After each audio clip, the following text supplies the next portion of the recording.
ইয়ে মানে বাতিজা তোমরা তো বহুত ফালাফালি করছিলা কয়দিন আগে মগর আড়াইয়া দিবা হেডা করবা হেডা করবা কই তোমরা কই এখানে আসো দেখি তোমার খোমবার একটু দেখি চাই তোমরা অনেক খুঁজে পাওয়া যাইতে আছে না তোমার কিছু বুঝলাম না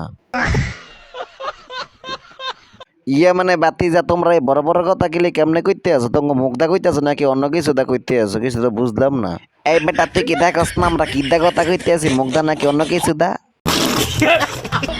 এই এবার আমি বলি মোস্তাফিজুর আমি বলি তোমরা এখানে আইসা উল্টা পাল্টা বড়দের মতন কথা বললো না তোমরা ম্যাচ হারছো বাসায় যাও গিয়া বিজয় মুড়ি খাও যাও আর বাসায় না গেলে এখানে থাকো কিছুদিন পরে মানে কিছুক্ষণ পরে তোমাদেরকে শরম দেওয়া হবে বুঝছো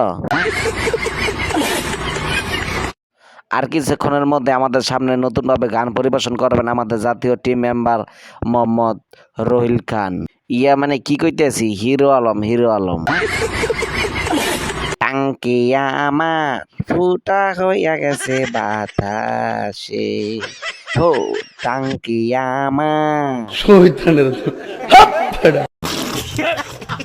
ভাইয়া আইয়া কি কইতে আর কি বাংলাদেশের পোলাপানটা আমার গানটা তোমাদের কাছে কেমন লাগে সত্যি একটা করে কমেন্ট করবা কিরে বেটা তুই কি এটা গান গালি নাকি অন্য কিছু করলি কে তোর তো কি মনে হয় এটা কি আমি ফাইজলামি করলাম নাকি আমার তো এইটাই মনে হইতাছে তুই ফাইজলামি করলি এই বেটা গান তো বেটা ফাইজলামি লাগেই করে নাকি গান ইয়া গান কি কইতে আছে উল্টা পাল্টা এই গান তো মানে ইয়া লাগেই করে মানে মজার লাগেই করে নাকি অন্য কিছু লাগে বুঝলাম না তো নাকি কানবি আমি কিছু বুঝলাম না তুই গান গাবি গানের মতো গান গা তোর কি আবার টাঙ্কি আছে নাকি তোর ফুটা করছে কাটায় হেইট বেটা হেইট মোস্তাফিজুর উল্লা পাল্টা শুরু করছে সকাল তো পুরো না আইয়া